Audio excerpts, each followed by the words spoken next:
Hello, we are anonymous. We are now engaged in justice for Clayton Miller. Once again, Anonymous is involved in a case that clearly has had no transparency to the family involved, the friends of the deceased, or the public at large. For many years, the parents of Clayton Miller, who died on the night of May 4, 1990 in New Waterford, Nova Scotia, have had no answers from the government, no answers from law enforcement, and still even today have been given no definitive answers that make sense in the cause of his death. Clayton's battered body was discovered Sunday, May 6 face down across a shallow brook by two friends who went to look for him. The body was clearly visible from quite a good distance, but yet eyewitnesses in the same area have come forward to state there was no body at that location on Saturday, May 5, known widely by the local public as the Nest, where the local teens would hang out. The evening of May 4 had been widely planned by the local youth for a couple of weeks, and the event was somewhat known to the public.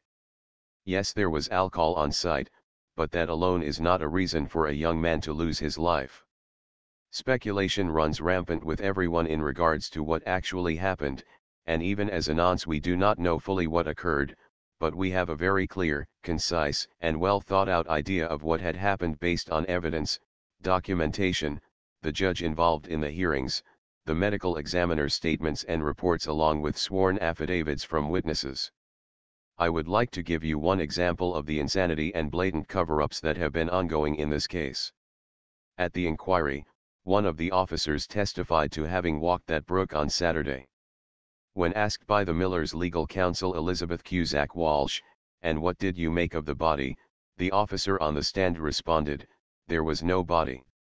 At this point, Chief of Police Doug Crow jumped up and frantically ran to the judge's bench, very upset.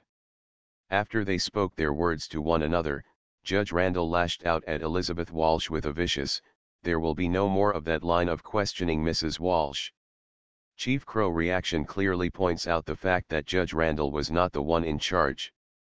It was Chief Crow and Chuck Broderick, the lawyer for the New Waterford police, who were in charge. In the final hour of the inquest, the judge stopped the Millers' lawyer from making closing remarks or submitting written briefs. A few weeks later, Judge Randall released a 7-page report without ruling on the cause of death or placing blame.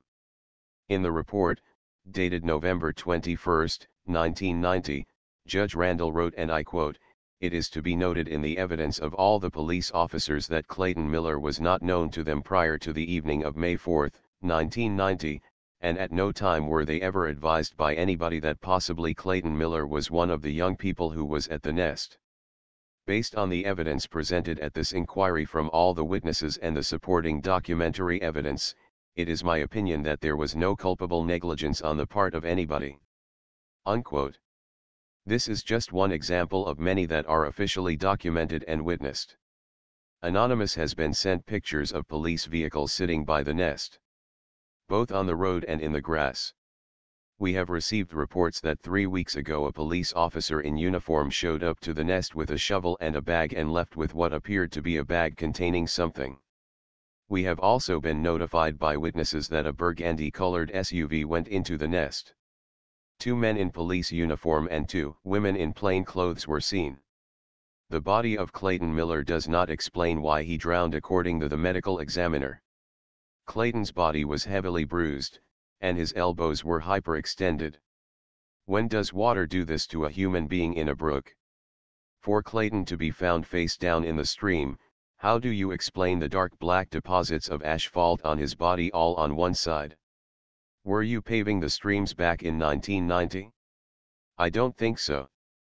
The New Waterford Police, which has since been amalgamated into the Cape Breton Regional Police, were well known for unfairness, brutality, aggressiveness, and cover-ups amongst other incidents. There are even accusations of rape, which will be covered in a later video very soon relating to this very case. Now, Anonymous, the public, and more importantly the Miller family want the following questions answered immediately. 1. Why has this case gone on for so many years with this amount of documentation, witness statements, and sworn affidavits with no resolution? 2. Why was a judge in your jurisdiction able to be swayed by another police officer?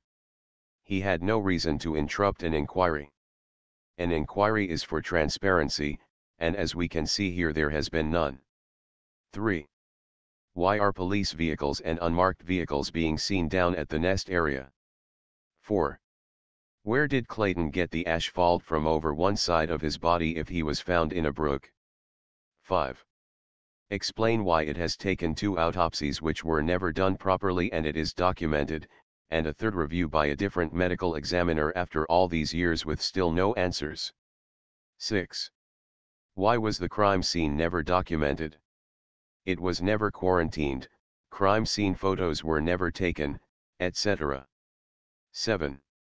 Why did the police officers who testified conceded their notes, which are usually meticulous in police work for court reasons, had been written months after Clayton's death and not right after? 8. Why did it take so long under the Access to Information Act to receive documents that were mostly censored out, including names of witnesses, when the force does not even exist? This is not a matter of national security. Censorship is not required. What are you trying to hide? The witnesses came forward as witnesses. This is about a young man who died way before his time. Why was a letter sent to the Millers' legal team in error stating such facts? We have a copy of this letter, and now solicitor Mrs. Christine Mosher is on sick leave? I don't think so. Again, why? 9. Why have the Millers been told by the Information Commissioner's Office that all data from 1990 to 2000 was destroyed, but the RCMP at Access to Information Department stated to the media that no information has been destroyed? 10.